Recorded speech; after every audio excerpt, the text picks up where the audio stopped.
وما آتاكم الرسول فخذوه وما نهاكم عنه فانتهوا واتقوا الله إن الله شديد العقاب. الحمد لله رب العالمين والصلاة والسلام على أشرف الأنبياء والمرسلين أما بعد فأعوذ بالله من الشيطان الرجيم من همزه ونفخه ونفثه. بسم الله الرحمن الرحيم. رب اشرح لي صدري ويسر لي أمري واحلل عقدة من لساني يفقه قولي. اللهم انفعنا بما علمتنا وعلمنا ما ينفعنا وزدنا علما. فبشر عبادي الذين يستمعون القول فيتبعون أحسنه أولئك الذين هداهم الله وأولئك هم أولو الألباب. ثم قال البخاري رحمه الله حدثنا يعقوب بن إبراهيم قال حدثنا ابن علية عن أيوب عن نافع أن ابن عمر دخل ابنه عبد الله بن عبد الله وظهره في الدار. حضرت نافع رحمہ اللہ سے مروی ہے کہ ابن عمر رضی اللہ عنہ داخل ہوئے، یعنی گھر میں داخل ہوئے. ان ابن عمر دخل ابنہ، حضرت ابن عمر رضی اللہ عنہ داخل ہوا، ان کا بیٹا حضرت ابن عمر کا بیٹا داخل ہوا جس کا نام عبداللہ بن عبداللہ ہے. حضرت ابن عمر کا اپنا نام عبداللہ ہے تو ان کے بیٹے کا نام بھی عبداللہ ہے. تو امام نافع بیان کرتے ہیں کہ حضرت ابن عمر رضی اللہ عنہ ان کے بارے میں بیان کر رہے ہیں، لیکن کہتے ہیں کہ ابن عمر رضی اللہ عنہ کا بیٹا عبداللہ بن عبداللہ داخل ہوا گھر میں. وظہرہ فی الدار، اور ان کی سواری، ظہرہ کی ضمیر حضرت ابن عمر کی طرف لوٹ رہی ہے. ظہر سے مراد یہاں سواری ہے، کیونکہ سواری کی پشت پر سوار ہوا جاتا ہے تو سواری کو ظہر بھی کہہ دیتے ہیں کئی دفعہ. حضرت ابن عمر رضی اللہ عنہ کا بیٹا عبداللہ بن عبداللہ گھر میں داخل ہوا اور حضرت ابن عمر رضی اللہ عنہ کی سواری گھر میں موجود تھی. سواری کو تیار کیا جا رہا تھا، سواری پر سامان لادا جا رہا تھا سفر کے لیے. حضرت ابن عمر سفر کے لیے نکل رہے تھے، عمرہ کرنے کے لیے نکل رہے تھے. حضرت ابن عمر رضی اللہ عنہ کا بیٹا داخل ہوا عبداللہ بن عبداللہ، اور حضرت ابن عمر رضی اللہ عنہ کی سواری گھر میں تھی. فقال، تو اس نے کہا، یعنی حضرت ابن عمر رضی اللہ عنہ کے بیٹے عبداللہ بن عبداللہ نے کہا، انی لا آمن ان یکون العام بین الناس قتال، میں امن میں نہیں آتا کہ اس سال لوگوں کے درمیان قتال ہوگا. یعنی مجھے اس بات کا خوف ہے، میں اس بات سے امن میں نہیں آتا، یعنی میں اس بات کا خوف محسوس کرتا ہوں ان یکون العام، کہ ہوگا اس سال بین الناس، لوگوں کے درمیان قتال. فیصدوک عن البیت، تو وہ روک دیں گے تجھے، آپ کو، بیٹا اپنے باپ سے کہہ رہا ہے، وہ روک دیں گے آپ کو عن البیت، بیت اللہ سے، بیت اللہ کا عمرہ کرنے سے، بیت اللہ میں طواف سے، عمرہ سے، وہ آپ کو روک دیں گے. گویا کہ بیٹے نے، حضرت عبداللہ بن عمر کے بیٹے عبداللہ نے اپنے باپ کو روکنے کی کوشش کی، کہا آپ اس سال عمرہ نہ کریں، اس سال جو ہے وہ خطرہ ہے، اس سال جنگ ہونے کا خدشہ ہے. اور آپ کو پتہ ہے کہ حضرت عبداللہ بن زبیر حجاز کے خلیفہ بن گئے تھے، اور عبد الملک بن مروان اس کی خلافت جو ہے وہ شام اور دیگر علاقوں پر تھی. اور عبد الملک بن مروان نے حجاج بن یوسف کو مقرر کیا تھا عبداللہ بن زبیر سے لڑائی کرنے کے لیے اور ان کے خلاف غالب آنے کے لیے. اور یہ اختلافات جو ہیں یہ بیت اللہ تک پہنچ گئے تھے. تو جس سال یہ اختلافات شدت اختیار کر گئے تھے اور اب بیت اللہ کے اندر ہی قتال کا، مکہ مکرمہ کے اندر ہی لڑائی کا امکان تھا، تو حضرت ابن عمر رضی اللہ عنہ نے اس سال عمرے کا پروگرام بنایا. تو ان کے بیٹے نے انہیں کہا، جب دیکھا کہ ان کی سواری گھر میں ہے اور وہ سواری تیار کر رہے ہیں سفر کے لیے، تو بیٹے نے باپ کو روکا اور کہا کہ مجھے ڈر ہے کہ اس سال لڑائی ہوگی تو وہ آپ کو بیت اللہ سے روک دیں گے. فلو اقمتا، بس اگر آپ قیام کریں، آپ سفر نہ کریں اس سال آپ عمرہ نہ کریں. فقال، تو حضرت ابن عمر رضی اللہ عنہ نے فرمایا، قد خرج رسول اللہ صلی اللہ علیہ وسلم، تحقیق نکلے تھے رسول کریم صلی اللہ علیہ وسلم. فحال کفار قریش بینہ و بین البیت، تو قریش مکہ، کفار مکہ وہ بھی حائل ہو گئے تھے ان کے اور بیت اللہ کے درمیان۔ نبی صلی اللہ علیہ وسلم کو بھی ڈر تھا، خدشہ تھا، اور تب بھی ایسے ہی حالات تھے۔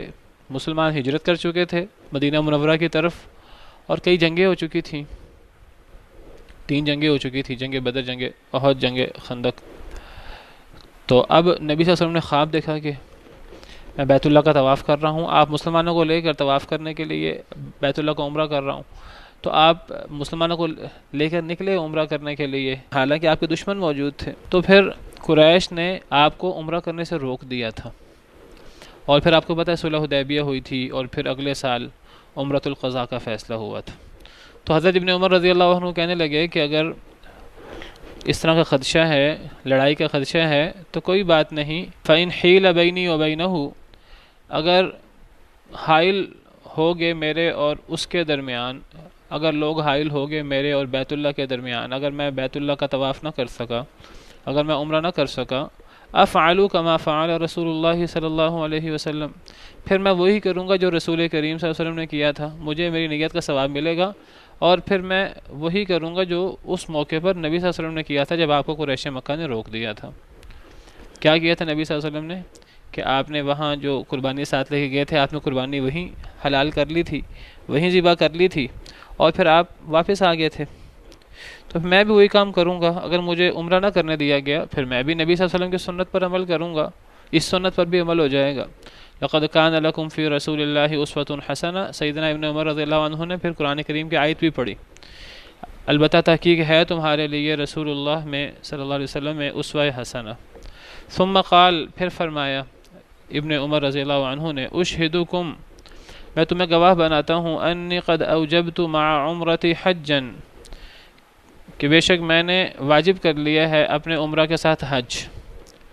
پہلے حضرت ابن عمر رضی اللہ عنہ نے عمرے کا ارادہ کیا تھا، اور وہ نکلنے کو تیار تھے، تو بیٹا ان سے کہتا ہے کہ نہ نکلیں۔ پھر بعد میں حضرت ابن عمر رضی اللہ عنہ نے اس عمرہ کے ساتھ حج کا ارادہ بھی فرما لیا تھا، حج قران کا۔ یہاں تفصیل نہیں ہے، وہ اگلی حدیث میں تفصیل ہے کہ شروع میں تو حضرت ابن عمر کا ارادہ گھر میں عمرہ کرنے کا تھا، بعد میں جب ذوالحلیفہ پہنچے، وہاں بیدا مقام ہے، جب وہاں پہنچے تو وہاں پہنچ کر انہوں نے فرمایا کہ اب میں نے بیت اللہ جانا ہے، اور بیت اللہ جا کر میں نے عمرہ کرنا ہے، اتنے دور سے سفر کر کے جاؤں گا، حالات بھی مشکل ہیں، تو اب جب میں نے عمرہ کرنا ہے تو جتنا سفر میں نے عمرہ کرنے کے لیے کرنا ہے، تو حج اور عمرہ میں کیا فرق ہے، میں حج ہی کیوں نہ کر لوں۔ تو یہ کہہ کر حضرت ابن عمر نے فرمایا کہ میں نے صرف عمرے کا میرا پروگرام نہیں، میرا اب عمرے کے ساتھ حج کا پروگرام بھی ہے، اور حج قران کا انہوں نے ارادہ کیا تھا۔ اگلی حدیث میں اس کی صراحت موجود ہے۔ تو حضرت ابن عمر فرماتے ہیں، میں تمہیں گواہ بناتا ہوں کہ میں نے عمرے کے ساتھ حج کا بھی ارادہ کر لیا، میں نے عمرے کے ساتھ حج کو واجب کر لیا اپنے اوپر، حج قران مراد ہے۔ قال، راوی کہتے ہیں حضرت نافع، ثم قدیمہ، پھر وہ آئے یعنی مکہ مکرمہ، فطاف لہما، پھر انہوں نے طواف کیا ان دونوں کے لیے۔ ان دونوں کے لیے سے کیا مراد ہے؟ حج عمرہ دونوں کے لیے، کیونکہ اب حج قران میں انہوں نے عمرے کے ساتھ ساتھ حج کا ارادہ بھی کیا تھا، دونوں اب تھے، عمرہ بھی تھا، حج بھی تھا۔ اب ان دونوں کے لیے انہوں نے طواف کیا، ایک ہی طواف انہوں نے کیا۔ یہاں ایک ہی طواف سے مراد، جس طرح پیچھے بھی میں نے وضاحت کی کہ سعی مراد ہے، ایک ہی سعی کی۔ تو حج تمتع کرنے والا 2 سعیاں، 2 طواف 2 سعی کرتا ہے، حج قران کرنے والا وہ ایک سعی کرتا ہے۔ نبی صلی اللہ علیہ وسلم نے بھی ایک سعی کی تھی، آپ نے حج قران فرمایا تھا، تو آپ نے وہ جو پہلے طواف کے ساتھ سعی کی تھی، تو پھر 10 تاریخ کو آپ نے طواف کے ساتھ سعی نہیں کی تھی۔ اللہ تعالی عالم۔ تو پتہ لگا کہ حضرت ابن عمر اور ان کے بیٹے کو جو خدشہ تھا کہ اس سال جنگ ہوگی اور اس سال جو ہے عمرہ وغیرہ نہیں ہو سکے گا، سال بڑا خطرناک تھا، لیکن بہرحال حضرت ابن عمر کو عمرہ کرنے کا، حج کرنے کا موقع مل گیا۔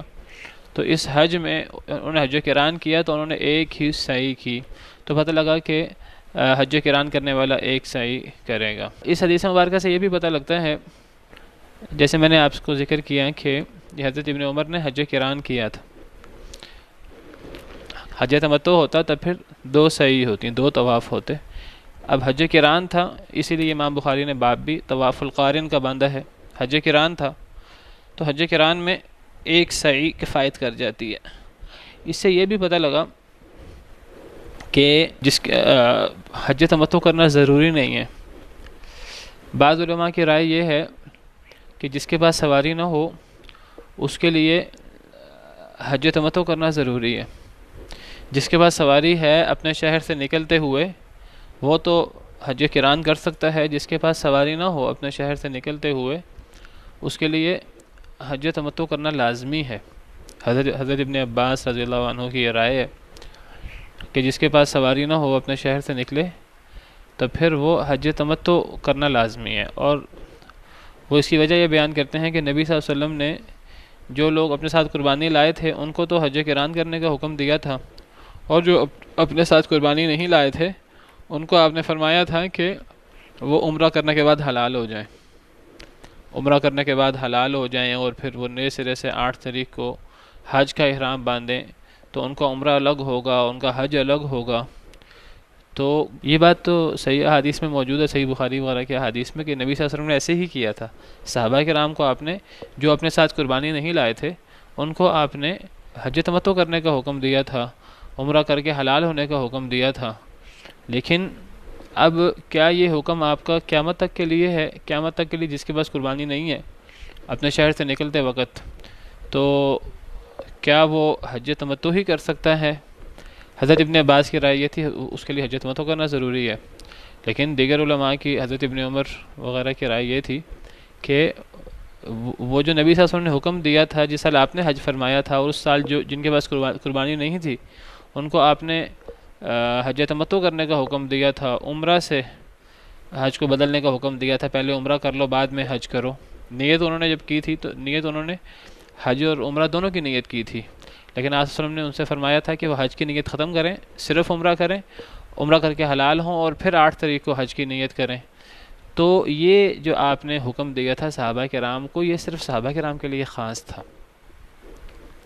حضرت ابن عمر وغیرہ دیگر علماء کی رائے یہ ہے کہ یہ حکم صرف ان صحابہ کے لیے خاص تھا جو آپ کے ساتھ تھے، اور تب آپ نے صحابہ کرام سے اس پر عمل کیوں کروایا تھا؟ تب آپ نے کیوں شدت سے صحابہ کرام کو کہا تھا کہ جن کے پاس قربانی ہے وہ تو حج قران کر لیں، جن کے پاس قربانی نہیں ہے وہ حج تمتع کریں، عمرہ کے بعد حج کریں؟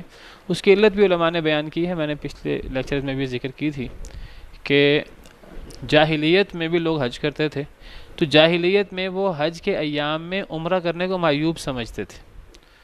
تو اب نبی صلی اللہ علیہ وسلم نے جن کے پاس قربانی تھی انہوں نے بھی، جن کے پاس قربانی نہیں تھی سب نے حج عمرے کا احرام دونوں کا باندھا، لیکن پھر نبی صلی اللہ علیہ وسلم نے ان لوگوں کو جن کے پاس قربانی نہیں تھی ان کو حکم دیا کہ وہ حج کے احرام کو، وہ حج کی نیت کو ختم کر کے صرف عمرے کی نیت رکھیں، اور عمرہ کر کے پھر احرام کھول لیں، اور پھر 8 تاریخ کو حج کا احرام باندھیں۔ تو اس سے پتہ لگتا ہے کہ جاہلیت میں معیوب تھا، وہ معیوب نہیں ہے، عمرہ ہو سکتا ہے اور عمرہ کے ساتھ حج بھی ہو سکتا ہے۔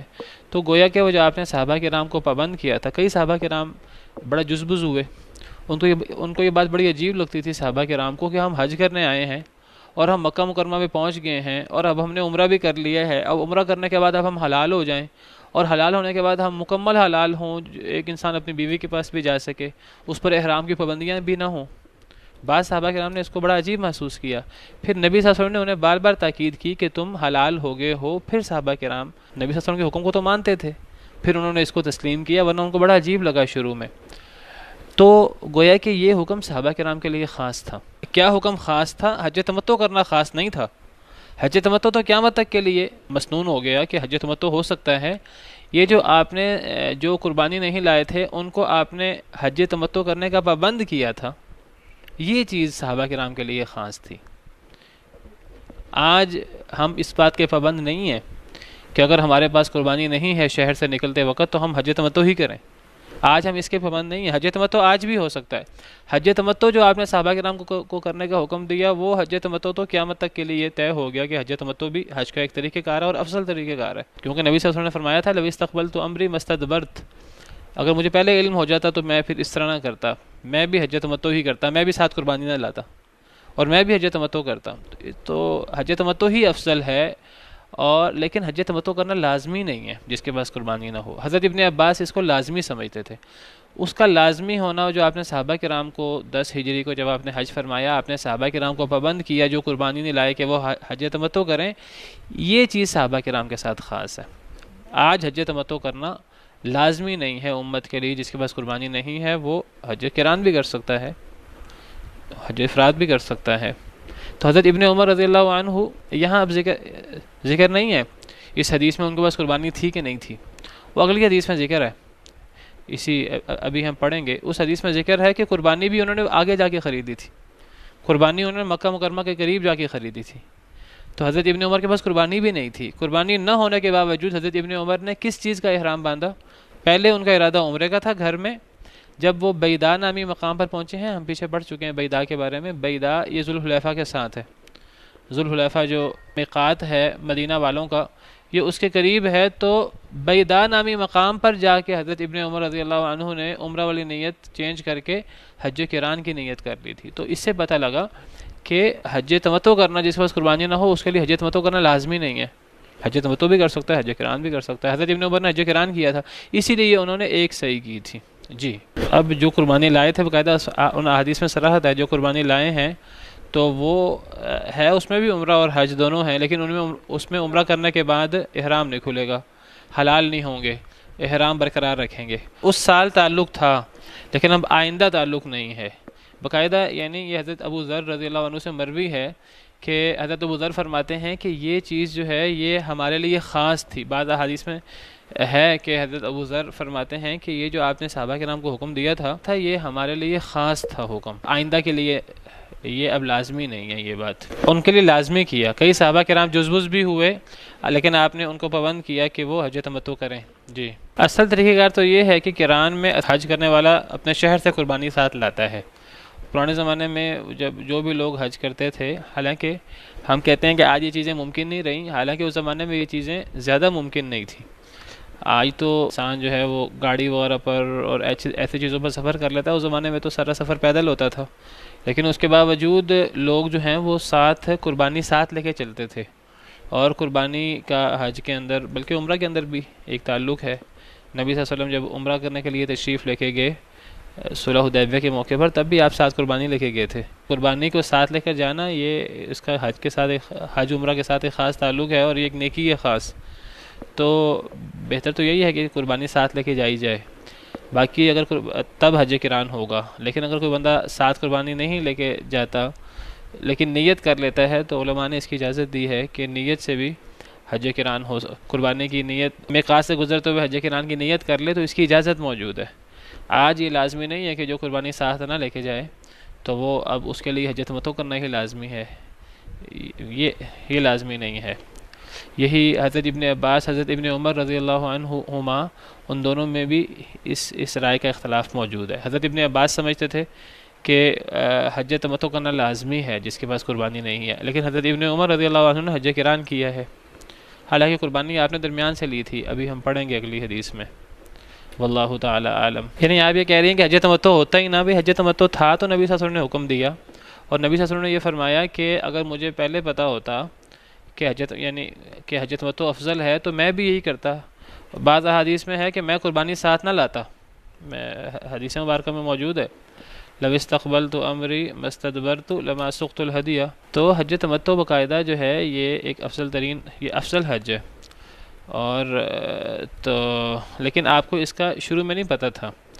تو یہ حدیث مبارکہ ہے, یہ میں نے آپ کے سامنے کھولی ہے, اور یہ حدیث مبارکہ صحیح ہے. اس حدیث میں ہے کہ نبی صلی اللہ علیہ وسلم نے فرمایا لو استقبلت امری ما استدبرت, اگر مجھے پہلے پتہ لگ جاتا اس بات کا جس کا مجھے بعد میں پتہ لگا ہے, لما سقت الہدیہ, تو میں قربانی ساتھ نہ لاتا. اب گویا کہ اس سال جس سال نبی صلی اللہ علیہ وسلم نے حج فرمایا, اس سال جو قربانی ساتھ لائے ان کے لیے حج قران ہو گیا. وہ حج قران سے حج تمتع کی طرف جا نہیں سکتے تھے, کیونکہ حج تمتع اگرچہ افضل تھا لیکن چونکہ قربانی ساتھ لے آئے تھے وہ اب جا نہیں سکتے تھے. کیوں نہیں جا سکتے تھے؟ اس کی حکمت کیا تھی واللہ عالم. یہ حکمت جو ہے وہ تلاش کیجئے علماء نے کیا بیان کی ہے. اس وقت میرے علم میں نہیں ہے, بغیر علم کے کوئی بات کرنا مناسب نہیں ہے. تو اور جو قربانی نہیں لائے تھے ان کے لیے حج تمتع اس سال لازمی کر دیا تھا نبی صلی اللہ علیہ وسلم نے. اور بعض صحابہ کرام نے اس پہ, ہم جب احادیث پڑھیں گے حج تمتع کی تو ہمیں اس میں ملیں گے, بعض صحابہ کرام نے اس قسم کی باتیں بھی کی کہ ہم حج کے ارادے سے آئے ہیں اور اب ہم حلال ہو گئے, یہ کیسے ہو سکتا ہے؟ ہم تو حج کے ارادے سے آئے ہیں، لیکن نبی صلی اللہ علیہ وسلم نے انہیں پھر دوبارہ کہا کہ جب میں تمہیں حکم دے رہا ہوں کہ تم حلال ہو جاؤ تو حلال ہو جاؤ، پھر صحابہ کرام حلال ہوئے، ورنہ ان کو یہ چیز سمجھ نہیں آ رہی تھی۔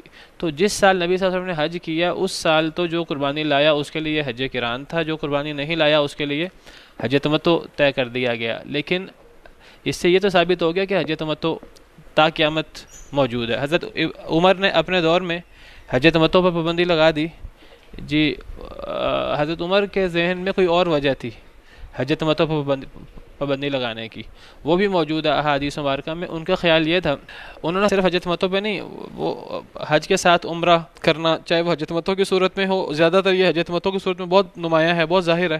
حج قران بھی ایک لحاظ سے حج تمتع ہی ہے، تھوڑا سا فرق ہے، درمیان میں انسان حلال نہیں ہوتا ہے، اس میں بھی عمرہ۔ حضرت عمر نے اپنے دور میں عمرہ حج کے ساتھ کرنے پر پابندی لگا دی تھی۔ ان کے ذہن میں شاید یہ بات تھی کہ اگر لوگ حج کے ساتھ عمرہ بھی کر لیں گے حج کے دنوں میں تو پھر عام دنوں میں عمرہ کرنے کون آئے گا، خانہ کعبہ آباد کیسے ہوگا۔ لیکن جو حضرت عمر کے ذہن میں یہ بات آئی، یہ بات اللہ کو تو پتہ تھا کہ بیت اللہ پھر بھی آباد ہو جائے گا، لوگ اس کے علاوہ بھی عمرہ کرنے آئیں گے، تو حضرت عمر نے اپنے دور میں اس پہ پابندی لگائی، جس پہ بعض صحابہ کرام نے انکار بھی کیا۔ تو جب نبی صلی اللہ علیہ وسلم نے صحابہ کرام کو حج تمتع کا حکم دیا تو یہ تا قیامت یہ بات طے ہو گئی کہ حج تمتع ہو سکتا ہے۔ لیکن اب جو آپ نے صحابہ کرام کو پابند کیا تھا، جو قربانی نہیں لائے تھے حج تمتع کرنے کا، تو کیا یہ پابندی بھی تا قیامت ہے؟ حضرت ابن عباس کہتے تھے یہ پابندی اسی طرح ہی ہے، جس کے پاس قربانی نہیں ہے وہ اب حج تمتع ہی کر سکتا ہے۔ لیکن حضرت ابن عمر دیگر صحابہ کرام کہتے ہیں کہ حج تمتع کرنا لازمی نہیں ہے، لیکن حج تمتع افضل ہے۔ یہ بات اس میں کچھ اختلاف ہے، بعض علماء حج قران کو افضل کہتے ہیں کیونکہ نبی صلی اللہ علیہ وسلم نے حج قران کیا، اور بعض علماء حج تمتع کو افضل کہتے ہیں۔ لیکن اس حدیث مبارکہ سے اور دیگر احادیث مبارکہ سے پتہ لگتا ہے کہ حج تمتع افضل ہے، کیونکہ آپ نے بھی یہ خواہش کی کہ مجھے جس بات کا بعد میں پتہ لگا، اگر مجھے اس بات کا پہلے پتہ لگ جاتا تو میں بھی قربانی ساتھ نہ لاتا۔ گویا کہ میں بھی، اگر مجھے پہلے پتہ لگ جاتا کہ حج تمتع اتنا افضل ہے، مفہوم اس حدیث کا جو سمجھ آتا ہے، اگر مجھے پہلے پتہ لگ جاتا کہ حج تمتع اتنا افضل ہے تو میں قربانی ساتھ نہ لاتا، میں بھی حج تمتع کرتا۔ چونکہ میں قربانی ساتھ لا چکا ہوں، اب میں حج تمتع نہیں کر سکتا۔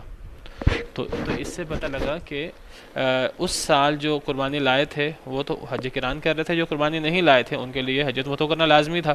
لیکن اب حج تمتع کا وجوب یہ صرف اس سال کے لیے خاص تھا، یہ آئندہ کے لیے نہیں تھا، یہ صرف صحابہ کرام کے لیے اس دور کے لیے خاص تھا، واللہ تعالی عالم۔ اچھا، اس میں اس حدیث مبارکہ میں موجود ہے کہ حضرت ابن عمر کو ان کے بیٹے نے کہا کہ آپ نہ جائیں حج کرنے، عمرہ کرنے، ہو سکتا ہے کہ آپ کو وہ عمرہ کرنے سے روک دیں۔ تو حضرت ابن عمر نے فرمایا کہ اگر مجھے روک دیں گے تو میں وہی کروں گا جو نبی صلی اللہ علیہ وسلم نے کیا تھا۔ اگر انسان کو ڈر ہو کہ اس کو عمرہ یا حج سے روک دیا جائے گا تو اس کی ایک دعا بھی حدیث مبارکہ میں موجود ہے، وہ دعا آپ نے پڑھی ہوگی، سنی ہوگی۔ اگر ایک انسان کو ڈر ہو کہ میرا حج یا عمرہ مکمل نہیں ہو سکے گا، اس کی کیا دعا ہے؟ اگر ایک شخص کو ڈر ہو کہ میرا حج یا عمرہ مکمل نہیں ہو سکے گا، کوئی دشمن موجود ہو رستے میں، یا پھر وہ انسان خود بیمار ہو، اسے ڈر ہو کہ میں اپنی بیماری کی وجہ سے عمرہ مکمل نہیں کر سکوں گا، تو اس کی ایک دعا بھی حدیث میں موجود ہے۔ ہاں جی، وہ دعا صحیح بخاری میں موجود ہے، حضرت عائشہ سے مروی ہے، صحیح بخاری کی روایت ہے 5099۔ حضرت عائشہ سے مروی ہے، فرماتی ہیں دخل رسول اللہ صلی اللہ علیہ وسلم علی ضباعۃ بنت زبیر، نبی صلی اللہ علیہ وسلم داخل ہوئے ضباعہ بنت زبیر۔ زبیر نبی صلی اللہ علیہ وسلم کے چچا ہیں، جو نبی صلی اللہ علیہ وسلم پر وحی اترنے سے پہلے ہی فوت ہو گئے تھے، تو ان کی بیٹی زباعہ نبی صلی اللہ علیہ وسلم کی چچا زاد بہن ہے۔ حضرت عائشہ کہتی ہیں نبی صلی اللہ علیہ وسلم چچا زاد بہن پر زباعہ پر داخل ہوئے اور آپ نے ان سے کہا لعلک اردت الحج، شاید کہ تمہارا حج کا ارادہ ہے۔ قالت، انہوں نے عرض کی واللہ لا اجدنی الا وجعۃ، اللہ کی قسم میں نہیں پاتی اپنے آپ کو مگر تکلیف میں، یعنی میرا حج کا ارادہ تو ہے لیکن میں بیمار ہوں، اس وقت حج کا ارادہ ہے میرا لیکن میں اس وقت بیمار ہوں۔ فقال لها، تو آپ نے فرمایا ان سے حجی واشترطی، حج کرو اور شرط لگا لو اور کہو اللہم محلی حیث حبستنی، اے اللہ میں وہیں حلال ہو جاؤں گی جہاں آپ مجھے روک دیں گے، یعنی جہاں میری بیماری زیادہ ہو گئی اور میں آگے جاری نہ رکھ سکی تو اے اللہ تعالیٰ پھر میں وہیں حلال ہو جاؤں گی۔ تو یہ زباعہ جو ہیں یہ مقداد بن اسود کی بیوی تھی، تو یہ صحیح بخاری کی روایت ہے۔ تو اس سے پتہ لگتا ہے کہ جس شخص کو ڈر ہو بیماری وغیرہ کی وجہ سے یا دشمن کی رکاوٹ کی وجہ سے تو وہ شخص جو ہے وہ شرط لگا لے. اور شرط لگانے کا فائدہ کیا ہوگا؟ اللہم محلی، محلی کا مطلب ہے میرے حلال ہونے کی جگہ، ظرف ہے اس میں ظرف، تو میرے حلال ہونے کی جگہ وہاں ہوگی جہاں تو مجھے روک دے، کیونکہ سارے فیصلے اللہ کے ہوتے ہیں. تو جو بندہ شرط لگا لے اس پر دم بھی نہیں ہوتا. اب یہاں حضرت ابن عمر رضی اللہ عنہ نے یہ نہیں فرمایا کہ میں شرط لگا لوں گا، انہوں نے فرمایا میں وہی کروں گا جو نبی صلی اللہ علیہ وسلم نے کیا تھا. اور جس سال نبی صلی اللہ علیہ وسلم نے عمرہ کرنے کے لیے نکلے تھے صلح حدیبیہ کے موقع پر، شرط نبی صلی اللہ علیہ وسلم نے بھی نہیں لگائی تھی. شاید اس وقت تک شرط والے وہی نہیں اتری تھی نبی صلی اللہ علیہ وسلم پر، شرط والی وہی آپ پر بعد میں اتری ہو. حضرت ابن عمر رضی اللہ عنہ شرط لگانے کے شدید مخالف تھے، وہ مخالف تھے شرط لگانے کے. شاید ان کے علم میں یہ حدیث نہیں تھی حضرت زباعہ والی، صحیح بخاری کی روایت. حضرت ابن عمر شرط لگانے کو صحیح نہیں سمجھتے تھے. وہ کہتے تھے کہ جو رک گیا تو وہ دم دے گا، جس نے حاجی عمرہ کر لیا تو ٹھیک ہے. تو اس سے پتہ لگا کہ جس شخص کو ڈر ہو بیماری کی وجہ سے یا دشمن راستے میں ہے، ڈر ہو تو وہ اس کے لیے شرط لگانا مستحب ہے. جس طرح یہ صحیح بخاری کی روایت میں نے آپ کے سامنے پیش کی ہے زباعہ والی، اس کے لیے مستحب ہے کہ وہ شرط لگائے. اور جس کو ڈر نہ ہو وہ شرط نہ بھی لگائے تو کوئی حرج نہیں ہے، وہ شرط نہ بھی لگائے تو کوئی حرج نہیں ہے. سبحان ربک رب العزت عما یصفون وسلام علی المرسلین والحمد للہ رب العالمین. صناع الحياة أقمار الليالي منار الهداة أعلام الرجال. صناع الحياة أقمار